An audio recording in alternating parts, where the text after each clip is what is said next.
Hey everybody, it's me, Josh, and for this week's Select, I've chosen our August 2017 episode on personality tests.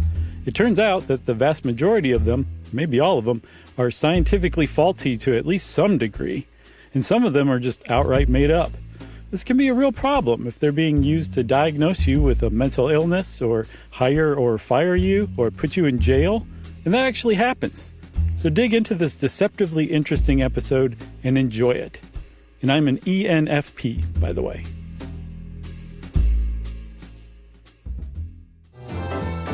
Welcome to Stuff You Should Know, a production of iHeartRadio.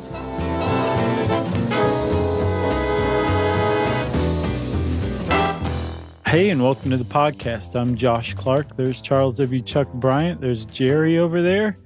And this is Stuff You Should Know.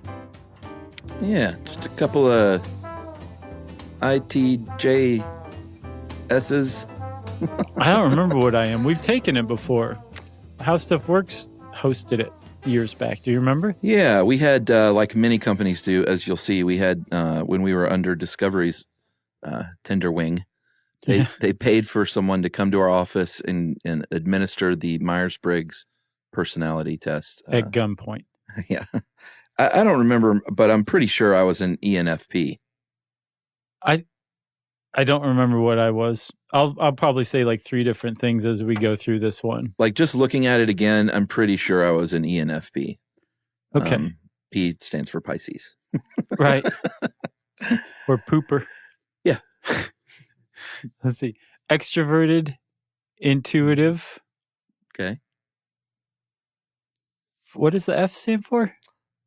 Feeling pooper. This is a spoiler. Yeah, feeling pooper. So what we're talking about, it sounds like we're saying strings of letters. They actually do make sense if you're familiar with what Chuck just said, the Myers-Briggs type inventory, which if you are in corporate America and have been a part of corporate America for more than probably 3 years, there's probably a pretty good likelihood that you've taken the Myers-Briggs type inventory. For sure. Like, it's really widespread. Yeah, people love it. I saw something like 13% of companies in America use it. It's a lot. Yeah, and was it 89 of the Fortune 100 use it? Right. And then I saw another stat. It was from 2001, though, so I'm not sure how current it is. Well, 16 years old. Right. But they said that I think British companies, somewhere between 10 and 40% of British companies use them. All right. So, I mean, who knows? It's a pretty wild guess, it sounds like. But I wonder if they have their own. It's, no. Same one? The Myers-Briggs test, they don't call it a test, as we'll see. Sure. But the test it's worldwide. It's translated into tons of different languages. It's the Myers-Briggs test. And there's tons of knockoffs. Oh, sure. There's tons of personality tests in general, which really is the larger umbrella the Myers-Briggs test falls under, but it's probably the most famous of all time, at least as far as pop culture goes. Yeah, and we're going to hit on everything from Rorschach to the Myers-Briggs. Sure. But we're going to hit on them. But the MBTI definitely is more the focus of this one because of its ubiquity. Right, and because most people know it, and because it's one of the overlooked pastimes in the United States to take pot shots at the Myers-Briggs type inventory. Yeah, sure. It's fun. So categorizing one's personality is nothing new.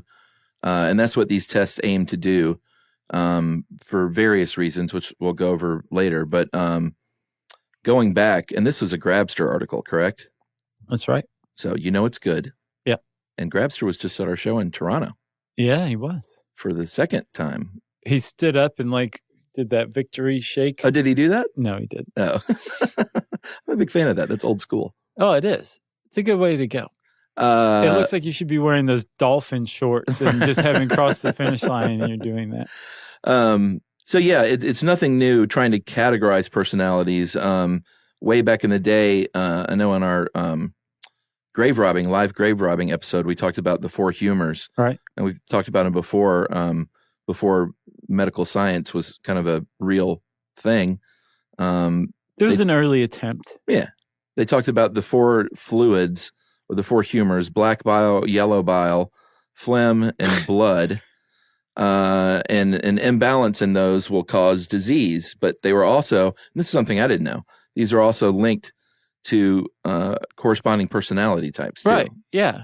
So like the word melancholy in English, it's an adaptation of the Greek words, I believe, for black bile. There it is. And melancholy personalities were associated with an overabundance of black bile. And basically you're melancholy. You're a depressed person, or you're very reserved or quiet. And for thousands of years, people thought, guy's got a lot of black bile. Yeah. That explains his personality. The other ones are pretty interesting too, like phlegmatic. Phlegmatic? I've seen phlegmatic. I've heard phlegmatic. Oh, really? I've seen it too. So, like when you cough something up, do you call it phlegm? Sometimes. Or just phleg? Depends. If it had like a lot of extra chunks in it, it's phlegm. Oh, gosh. But phlegmatic, I say phlegmatic. Uh-huh. That's very laid back. Did you know that? Well, yeah, because I looked all these up. Oh, okay. Because sanguine is one of my favorite words. Yeah. And this is Hippocrates, by the way. He kind of further refined these concepts of the temperament. So melancholic, phlegmatic, sanguine, and what is it? Choleric. Yeah. Choleric. Yeah. Choleric. Choleric. Choleric is like irritable and short and terse and curt. Yeah. But the thing is, there's something weird here, right? If you are a thinking human being, yes, who is not in a vegetative state right now, correct. And for all we know at this point in medical science, maybe even if you are in a vegetative state, you're probably thinking, it doesn't seem like anyone I've ever met is just phlegmatic or just choleric or just sanguine. Yeah. Or just melancholy. Sometimes I'm all 4 of those things. Sometimes I go through those things all 4 in a day, depending on how weird the day is. Sometimes I go through all 4 of those within the course of one happy hour. Sure. Okay. Right. and that's kind of the point here. And it's also the basis of any criticism from this moment in the podcast here on out, is that this whole thing that started back with the 4 humors and continues on to this day in the guise of personality tests is an attempt to take a human personality and say, you're this. Yeah. You're this one type. You're this type. This is your type. Mm-hmm. This is what you're like, right? Yeah. And the human personality is just too complex, too squishy, too jelly-like to be boxed into one thing like that. Yeah. And we'll get into all the criticisms, but that definitely is the leading criticism that is, we'll save that. Okay. That was a tease. It was a good tease. There's a phlegmatic one. All these classifications, though, that we talk about now are, or most of them at least, are derived, lay at the feet of one man, one Carl Jung. Yeah. Who wrote a book called Psychological Types. How do you say it, though, in German? I don't know. It's, where is it? Let me see. Oh, there it is. I can't even begin to do it. Psychologisch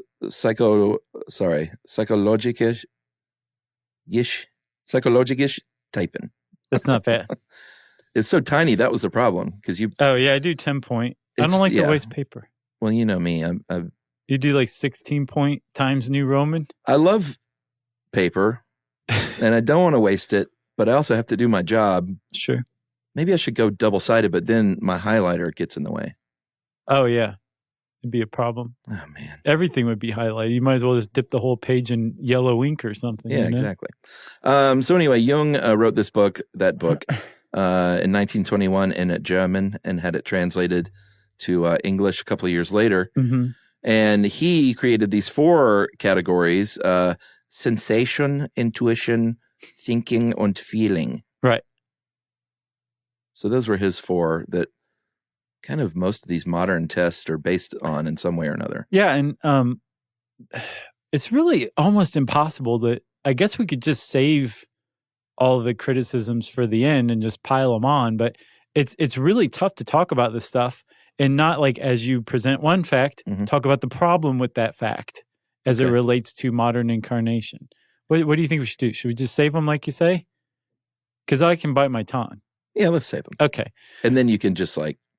I'm not even trying. Like, I'm not going crop circle here. I'm just saying, like, there's just a lot wrong with this. But even before Jung, who created the concept of the modern concept, I should say, of personality types, and he created the idea of introvert and extrovert, which, say what you will about Jung, and a lot of psychologists have a lot to say about him. Yeah. Not necessarily the nicest things to say, but introversion and extroversion is so widely accepted inside and out of the field of psychology that, I mean, if that were his only contribution to the field, that's enough to engrave it on your tombstone for sure. Yeah, and each of those 4 psychological types he was talking about are modified by whether or not you're introverted or extroverted. Right. So they all kind of work together to box you in. That was like that was the main thing, is how you approach life as an introvert or extrovert, and everything else was like kind of a subsection of that or something. Yeah, and one of the issues with this, and I don't think this is part of the criticism, but I was going to say, I thought we were saving them. He was this was based on his ideas. It wasn't like he had all this research and all this data. He was a deep thinker, and he sat around and thought of these things. Right, exactly. And then he wrote entire books based on them. Yeah. But he's a very well-respected psychoanalyst, and he was part of the early movement for psychoanalysis with Freud. They were colleagues, although Jung was much younger. But they eventually said, I don't like you anymore, we're parting ways. But as psychoanalysis was really kind of establishing itself, and if you want to know more about that background and the origin of psychoanalysis, go listen to our How PR Works, the live show. Yeah. We talked a lot about that. But as this was going on, and it was starting to kind of dominate the field of psychology, there was a whole other movement, a parallel movement that said, you know what, we think all that's a little mushy. We like the idea of being able to quantify psychology. Yeah. And so even before Jung, there were guys like Alfred Binet, who was one of the indirect fathers of the intelligence test, the IQ test. A pair of researchers named Gray and Wheelwright, and plenty of others who wanted to say, no. You can study psychology. You can study things like the human personality, and you can typify them. You can add numbers. You can quantify this stuff. And in doing so, we will prove psychology as a science as well. So this whole movement to typify people and put them into convenient, almost numerical categories came out of this urgent need to establish a scientific basis for psychology. Yeah, and Jung, he kind of laid the table for this, and many years later, although not that many, there was a woman named Catherine Cook Briggs, and she was working on this with her daughter, one Isabel Briggs Myers. I think you see where this is going. I do.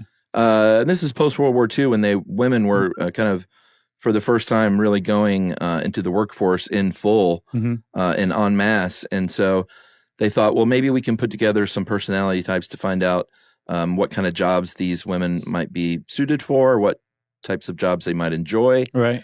So they started working together on this. And as legend has it, the mom, Catherine Briggs, Cook Briggs, she was doing her thing and then saw Jung's works and said, I got to start over. This is the stuff. She had already been working on a personality test. Yeah. But apparently, according to the legend, threw her work into the fire.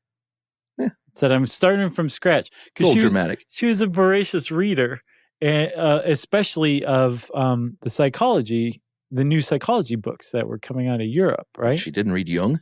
She did. Well, eventually, but and then seems like it kind of came along later. Well, so yeah, there's kind of a weird discrepancy in the history, and I don't know if it's just it hasn't been covered right or if there is a weird discrepancy, but supposedly she initiated it, and so it would have been contemporary or shortly after Jung's psychology or personality types was translated into English in 1923. Mm-hmm.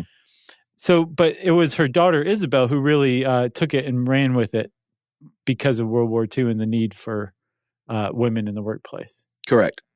So they, kind of kept some of Jung's stuff, built on that. They kind of stripped some of it away. Most notably, a lot of the unconscious stuff.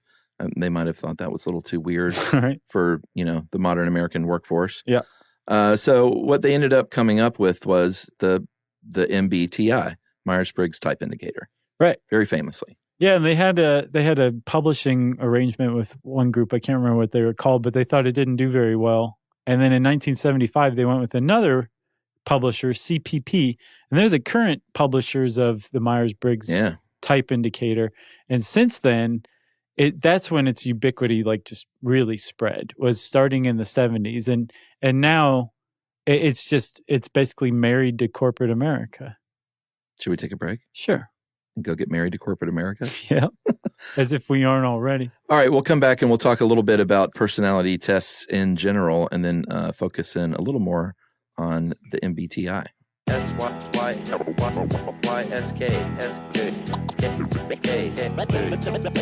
Stuff you should know.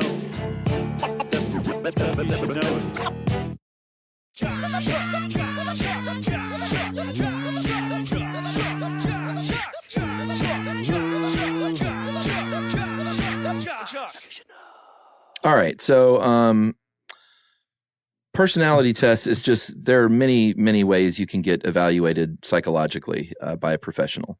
This is just one way. And you can get your head measured with calipers.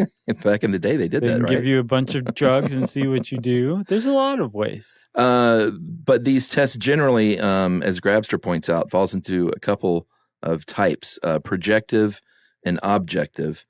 Projective tests are things like the Rorschach test, where you're shown something, some kind of stimulus, and it's open to interpretation, and you tell them what you think about it, and someone sits back very quietly and taps on a pad of paper and makes an evaluation. Very interesting.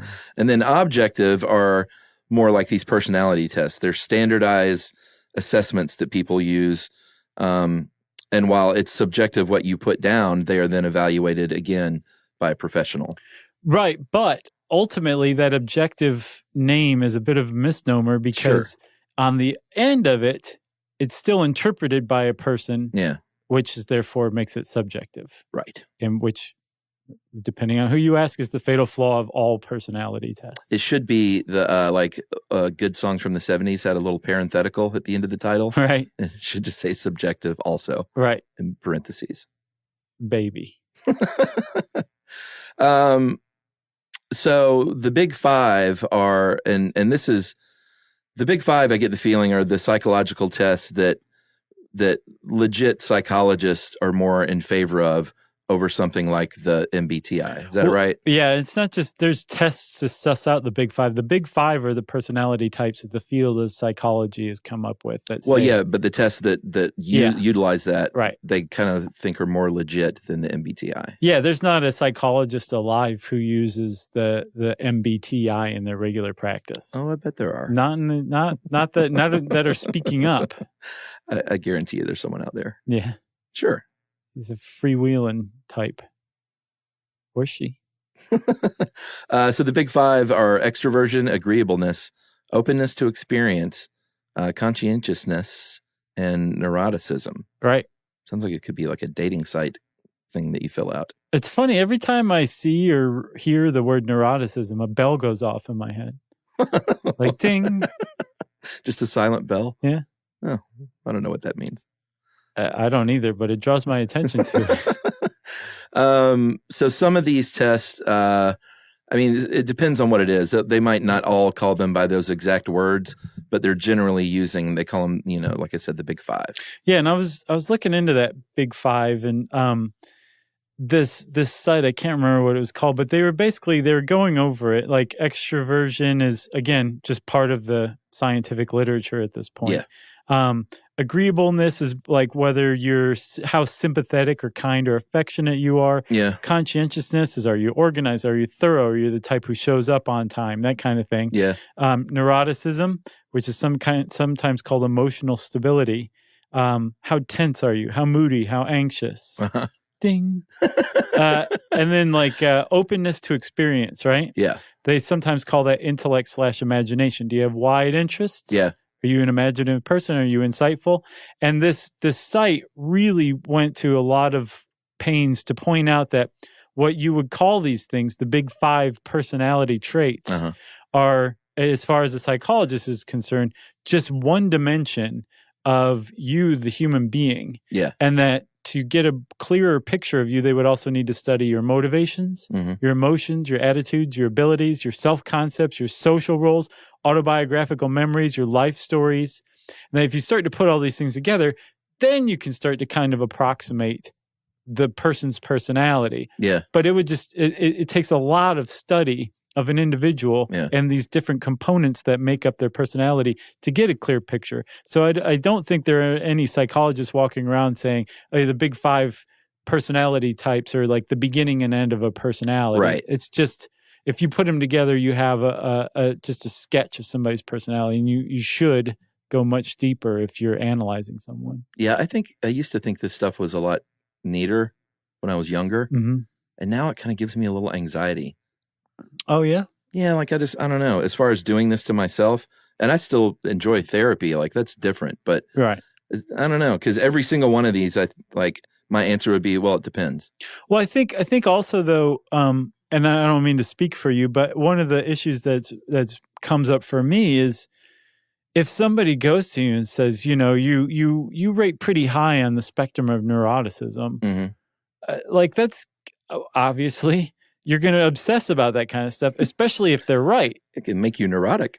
But it's a boundary that somebody has just established for you that you may feel the need to stay in, because that's the boundary that you're bound by, whether you are or not. Like, this is my box. Right.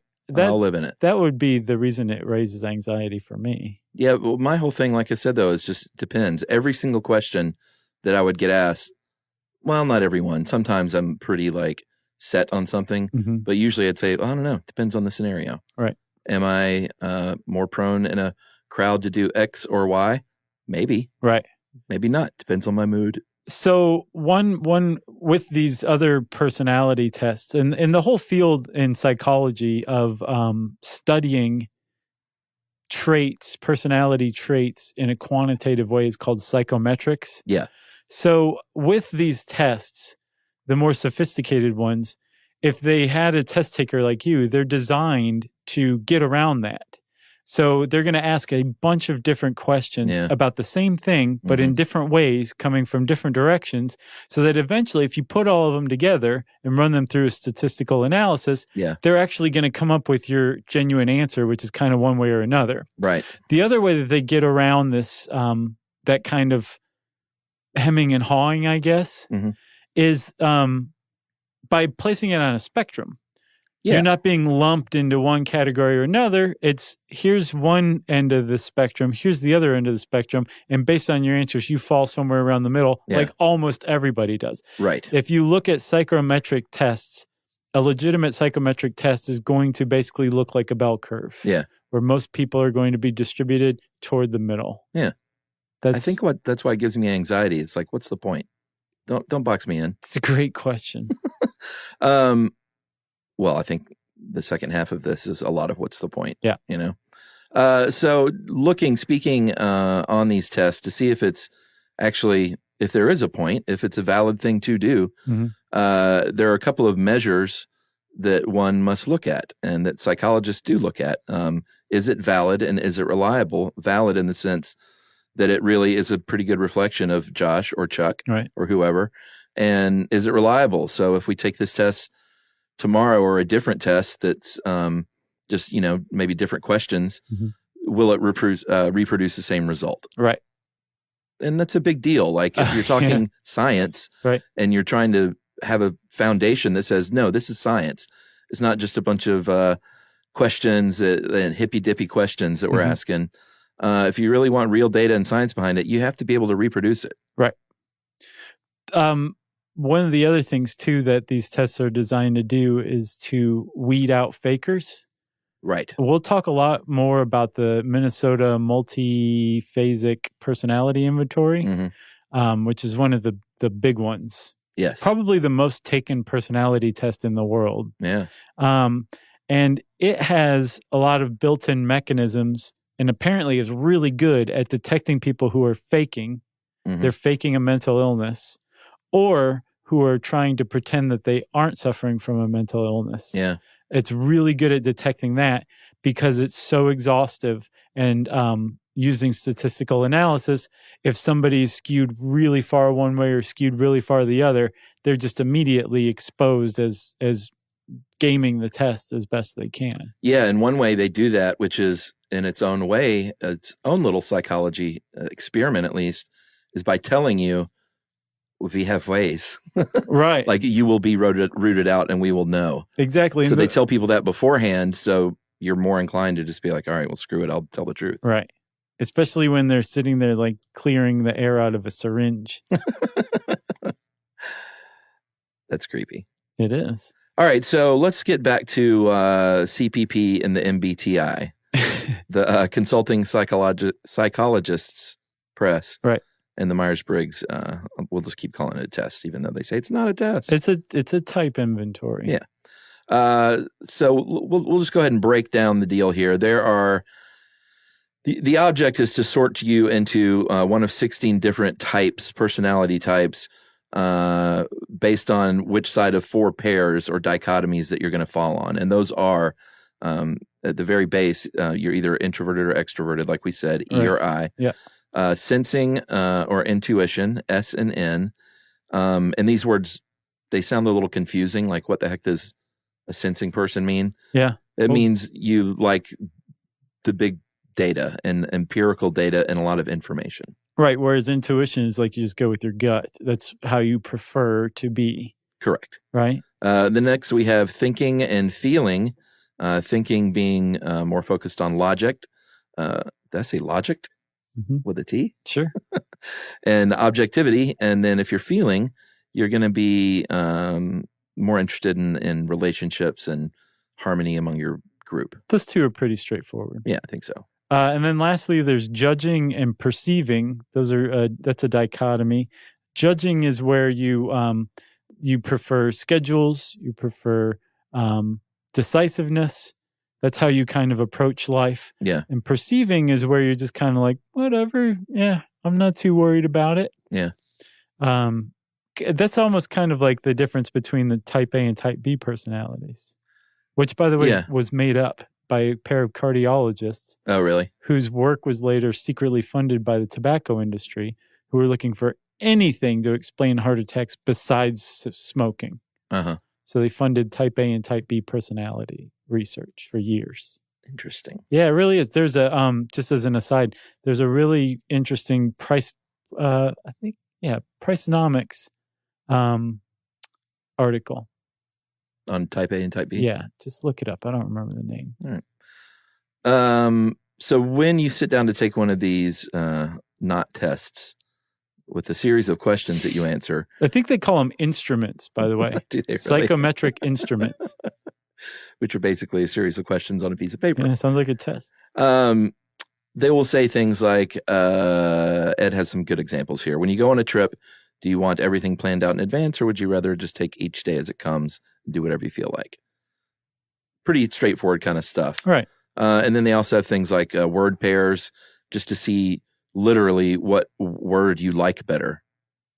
Like compassion, foresight. Like, which word do you like better? Carrots or fruit? Fruit. Fruit, yeah. It's just prettier. It is. So I'm looking back here. I just want to say, so I think... You trying to figure out what you were? Yeah, I think ENFP maybe. I think. That's what I was. We weren't the same thing. I don't remember. Yumi and I got the same thing. She found an old email, but she forgot to tell me what we were. Oh, really? I don't know. Problem is, would we still be the same today? Yeah. And I think, if I'm not mistaken, didn't we have this up on a big board in the office for a while? I think so, yeah. That seems like Jerry's nodding. That seems like a breach of protocol. Sure. Like privacy. Yeah. Well, again, being forced at gunpoint to do it was just from the start. I remember it was kind of fun. I had a fun day. Oh, we'll talk about that as well. So it's going to cost you, if you just do this as a single individual, not married, but just a person, about $50. Although they should charge more if you're married. It's a more complex test. About $50 if you want an hour of feedback. That'll cost you an extra $100. And if you want a career report all typed up, that'll be $16.95. Yeah. And if you, this is $1,500 for a on-site training class. Is that like what we had? So this is not very well explained. If you want to administer the Myers-Briggs personality or type inventory, Yeah. you can get certified. It's a 4-day training course. Oh, okay. You pay $1,500 to $1,600. Oh, that's what that is. You cannot legally administer this test, or you're infringing on their copyrights, Right. unless you are certified by CPP to do this. We should do it with one another on the air and risk a lawsuit. Yeah. Well, you probably got a suit already with that one question you asked out loud. Which one? Oh, just the one? Yeah. When you go on a trip, do you want everything planned out in advance? I just made that up. Oh, good job. Good job. I got that from Travelocity. Nice. Okay. Yeah, that little gnome whispered it in your ear. That's right. But so you would go and get certified, and then now you can go around to businesses and say, hey, do you want to know more about your employees? You want to know who's good at what? Right. Let me come give the Myers-Briggs type inventory to your employees, and Let's put them all in a it'll be box. wonderful, right? So that's how the whole process goes. You pay to become certified, and then you go become something of an evangelist for the Myers-Briggs test, Uh-huh. and you sell the test. You basically become a salesman as well. Mhm. It's very interesting It is. dynamic that they have going. That is. It's a good word, dynamic. They want to point out that the person taking the test is the expert. And they also use this metaphor of handedness, which I didn't fully understand. They say things like, it feels more comfortable to sign your name with your dominant hand, but technically you can sign with your non-dominant hand if you need to. Right. I'm not sure what they're trying to prove there. They're trying to say that despite the MBTI pigeonholing you fully in one category or another rather than on a spectrum, they're saying that category that it's pigeonholing you into is actually just your preference. It's not you specifically. It's just Your predisposition. You tend to be an extrovert, but of course everybody likes their own personal alone time. So yeah, you're going to be an introvert once in a while, but you're an extrovert more than other times. Yeah, because I can't sign my name with my left hand. I didn't like that analogy because it literally, I can barely hold a pen with my left hand. I'm seeing you're doing it right now. Wow, that was pretty bad. If I tried to do it, it would look like a 3-year-old with arthritis has tried to like scribble it out. Mine looks like Udum. Unum? UDM. Udum? Yeah, Udum. It's my signature with my left hand. And they do try and point out, like you said, that it's interesting because they box you in, but at the same time, they're saying, but, like you said, it's just predisposition. Don't really think of it about you being this type of person, even though you are an ENFP. Right. Like you said, it was earlier, it was almost numbered. I mean, it is. It's lettered. Right. It's just a different way of quantifying it, Yeah. but without numbers.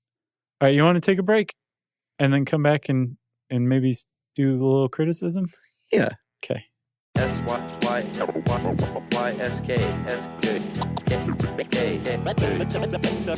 you should know. Stuff you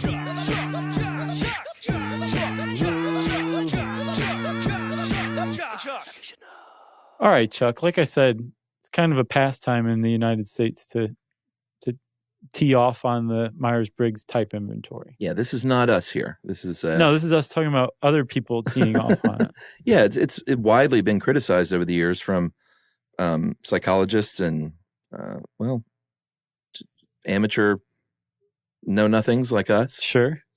One of the big criticisms is that companies use this stuff in hiring and firing and promoting. But even the Myers-Briggs people, CPP, say, like, don't do that. Well, I know, but they say that, but then don't go to an office and get hired by a corporation to administer it. Right.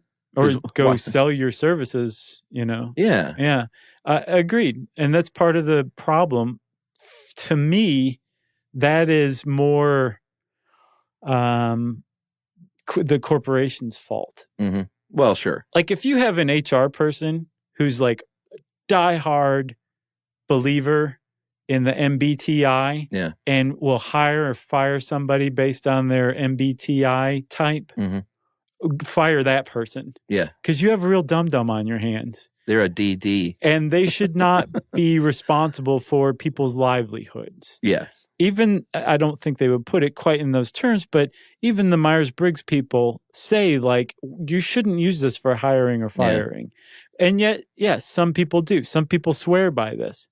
The impression that I have is that the Myers-Briggs people tend to think of this as more like a team building exercise. Right. Or where like a certified MBTI administrator can come to your place, get all your employees together, and they find out like all their personality types. And by the way, there's not a single negative personality type. And all personality types are equal. Sure. So everybody gets a participant ribbon in the form of their personality type. Yeah. And but at the same time, and this seems to be the crux, at the same time, everybody's finding out like, oh, you're a little different than me and I'm a little different than you. And, and we all have differences and different perspectives. So let's celebrate that and let's respect one another's differences. And there is the actual point, from what I understand, of the Myers-Briggs type inventory and taking it in a corporate setting. That's what stands out to me as what happened with us was right. I remember it kind of being a fun day. And they were we like all, Tootsie Rolls. Yeah, we all goofed off and had a good time. And the person leading it, if they're good at what they do, which this person was, is always, it's always kind of a fun person and cracking jokes. And they don't take it too seriously. Right. None of us took it too seriously. And we all had a good time. And it was very much like a team building thing. Right. So as long as there's like a wink, wink, nudge, nudge kind of thing. Yeah. And the people who actually take it seriously are taken off to the side by their HR rep to say like, no, this is a little less serious than you're taking it. Then it's fine. But yes, once you start deciding people's fate based on this, then you have real problems because, as just about anybody will tell you, the Myers-Briggs type inventory is based at best on some shaky science, if at all. If you go back to the very beginning, it's based on the theories of Carl Jung, which have never been based on science. They were basically personal observations by Jung. And the psychology community has disavowed Jung in large part. So therefore, anything based on his teachings and theories is by proxy disavowed as well. But if that weren't enough, psychology as a field loves going after the Myers-Briggs type inventory. It just loves it as totally baseless scientifically. All right. So we've got shouldn't use it to hire and fire in corporations or give promotions. Right. We have not based on real science and scientific data. Right. These four dichotomies are problematic in and of themselves because everyone is on a spectrum. You can't say like, you answered these 10 questions, so you're either this or you're that. Right. And when one of the rebuttals, because I think Ed interviewed someone from CPP, right? Yeah.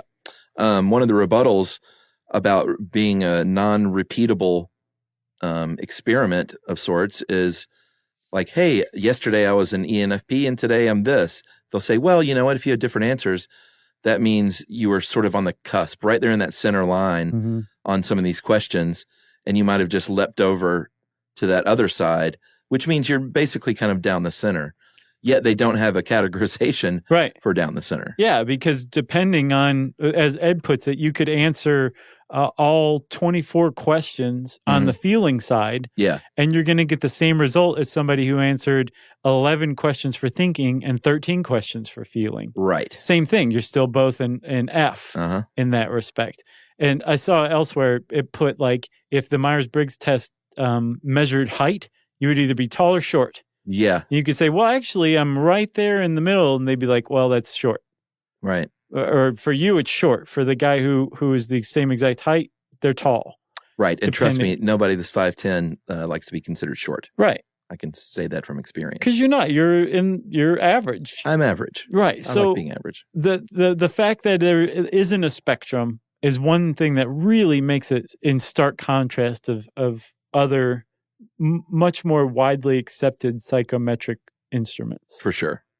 Ed also points out too, the Grabster, that the construction of the instrument itself is problematic because one, like we talked about, it's self-reporting. Anytime you're self-reporting, there's going to be some weird bias in there. Sure. Just almost impossible to avoid 100%. That's right. And the other one is that he says a couple of these dichotomies are entangled, which I never really thought about that, but that's a pretty good point. Yeah. So judging perceiving scale are correlated with answers on the sensing intuition scale. And if you like, those should be separated out for sure. For sure. I don't know why they don't. I don't either. Because they've really put a lot of work into this. Yeah.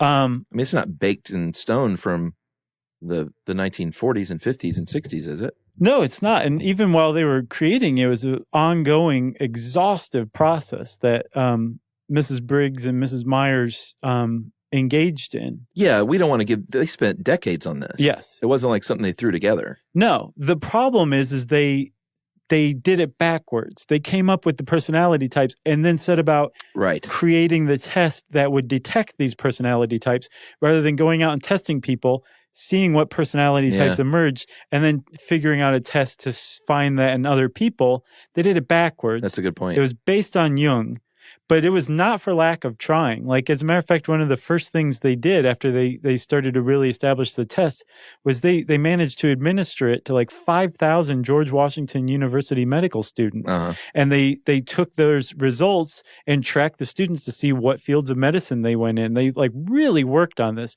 I read an article in the Washington Post where I think Isabel Myers' son remembers their vacations were basically like fact-finding missions all around the country. Like they would go administer tests. Like everything was about this test, and they worked on it for decades. So yeah, the problem is it's just not based on science. They didn't follow the scientific method. Yeah. So science kind of poo-poos the MBTI. But wait, get back here, because a lot of these criticisms fall just as easily on every other psychometric test around. Well, yeah, and that's one of the things that I can't remember who was interviewed in here, but in one of those other articles you sent, one of the Myers, or I don't know if it was, or maybe it was a Rorschach defender, right? Said, like everyone, it was Rorschach. Like everyone's always picking on Rorschach, right? When all of these psychological tests are, subject to criticism. They are. I think it's really easy for to tee off on Rorschach as well, because, I mean, we're talking ink blots, man. It is the epitome of subjective self-reporting. You're saying, let's see, in this one, I see mom's boobs. Mom's boobs in that one, this too. This one is dad's boobs. Right, exactly. So, and then from that, it was strictly up to initially Rorschach, who I think came up with this test in 1915, 1917. What's his name? Herman? I think so. He's a Swiss psychiatrist. Herman Rorschach. It was initially up to him and then later on his followers to interpret this, which is basically like interpreting dreams. Yeah. And so subjective. Totally subjective from beginning to end. And then in, I think, 1975, a guy at Bowling Green State University, which is right outside of Toledo, came up with this a really exhaustive interpretive test that sought to quantify Rorschach answers. Yeah, John Exner. Yeah. And it was a test called the Comprehensive System, 140 components. And in this article you sent, they said that Rorschach was probably going away had it not been for Exner's accompaniment with this other process. Right. And even today, he's got an institute in Asheville that's dedicated to the Rorschach test, right? So one thing I've noticed from researching this is each of these personality inventories has like its adherents and its detractors. Yeah. And just judging from the outside, it looks a lot like cults Yeah. gathered around their various idols, right? Yeah. There's like the original figurehead who came up with it, and everybody worships them, and he's attacked by these other followers who have a very similar figurehead who came up with something very similar, but it's just different enough that there's a huge chasm between the two, and there's a lot of dogma surrounding it. But the Rorschach test in particular is apparently well known to give wildly inaccurate results. I took one today. Did you? Online. How'd you do? I got 2 out of 10, which means I was only two away, whatever that means, from being labeled like a psychotic. So yeah, there was you get 4 out of 10, I think. There's oh really? I think that's what it said. Yeah. Wow, that's close. I mean, this is an online test. I don't know if it's like how true it was to the original. I gotcha. Or maybe the original. Yeah. Who knows? Could be. And then they have a algorithm that runs the analysis for I kept you. seeing all kinds of things when I looked at it. And I've never done an inkblot test. I would say, oh, that looks like a bat. And then I was like, no, it's like 2 bunnies. And then, no, it looks like a cool Mardi Gras mask. Did they move to you? Did you see No. colors? Well, some of them were colored. Oh, okay. Most of them were black. And they had the one I took had a 1 and a 2, like, what do you see? And what's like a secondary thing that you see? Right. So, supposedly people who are supporters of the Rorschach test say, no, man, we don't know how it's working, but if you see movement in the Rorschach ink blots, it's suggestive of depression or something like that. And they say statistically it's correlated. But like I was saying, it's also notorious for giving incorrect results. Yeah, like saying you have a mental illness. Right. Okay. So there was this study in 2000 that was given to like 100 mentally sound elementary school kids. Yeah. And some like high percentage of them came back as borderline psychotic because of the Rorschach test, right? And it's hilarious to hear stories like that. Like I'm laughing inside right now. But the problem is you're at the very least being labeled as psychotic. Sure. Not a label you want in society. No. And it was because of this inkblot test that's 100 years old. Yeah. And then secondly, these tests are also being submitted and accepted as evidence in criminal trials. That's the biggest part. Child custody cases. Yeah. I mean, civil they're cases. still given real weight, and like lives are changed and ruined based on looking at 100-year-old ink blots. Yes. And a person's subjective analysis of that. That's not okay. No, this Howard Garb in this one article you sent, he's a co-author of What's Wrong with the Rorschach, and he is head of or at least at the time of this article, he may still be head of psychological testing for the Air Force. He said that even with Exner's comprehensive system, he said only 10% of his system even meets the most basic scientific standards. And they did examine data of over 30 different Rorschach studies, and he said they all have a tendency to label healthy people mentally ill. Right. And if you're trying to get custody of your kid, or if you are on trial as a criminal, like it's just, that's the last thing you need is somebody's subjective opinion of, is it a bunny or is it a bat? Oh, he said a bat. Take that kid. Quick. The kid's like, I like bunnies. Another one that we have to talk about is the MMPI. Now the MMPI-2, I think as of 2012, they revised it dramatically. Yeah, is that right? It has over 500 questions? Yeah. Wow. Some of them originally were about like your bowel movements. Okay. Really nutso questions that supposedly really got to the heart of whether you were mentally disturbed or not, right? Yeah. And it was created at the University of Minnesota in the 40s by a psychiatrist and a neurologist, I believe. And they hit upon a pretty clever idea. They said, we're not going to interpret the results, right? And say, oh, this person said that they do feel like smashing something sometimes. Yeah. And that means this. Instead, we're going to come up with this test of like 504 questions, and we're going to give it to the patient or the family and staff of a mental hospital who we're sure are sane. And we're going to take their answers, and they're going to become our control group, our baseline. Yeah. So then anybody who takes this test, we're going to compare the test taker's answers to the sane control group's answers. And depending on how it relates to the same control group, they're either mentally ill or not. You better have gotten that control group right Well, that's the thing. to begin with. So a group of like family and friends in Minnesota is the picture of sanity throughout the world, is the basis of this test. That's a huge problem with it to begin with. Yeah. But apparently a lot of people say like, no, it really does a pretty good job of sussing out mental illness. Yeah. It's also really good at detecting faking one way or the other. Yeah. But it's too invasive. And when companies use it for hiring and firing, Right. it's way too invasive. And apparently lawsuits have been filed against companies for using it. Well, I think that most people are far more troubled than they ever let on in life. Sure. And part of success in life comes down to how good you are at covering that up or hiding it or dealing with it and processing it, Yeah, that's coming optimal. to terms with it. It's just to find a core group that are quote unquote sane, normal people. Right. It's just, you're starting off with a problem, Yeah, if you ask me. A faulty premise, right? Yeah, there's no way. Like, everyone has their issues, their deep, dark things at their brain that they don't want anyone to know. Sometimes even the people closest to them don't even know. Yeah.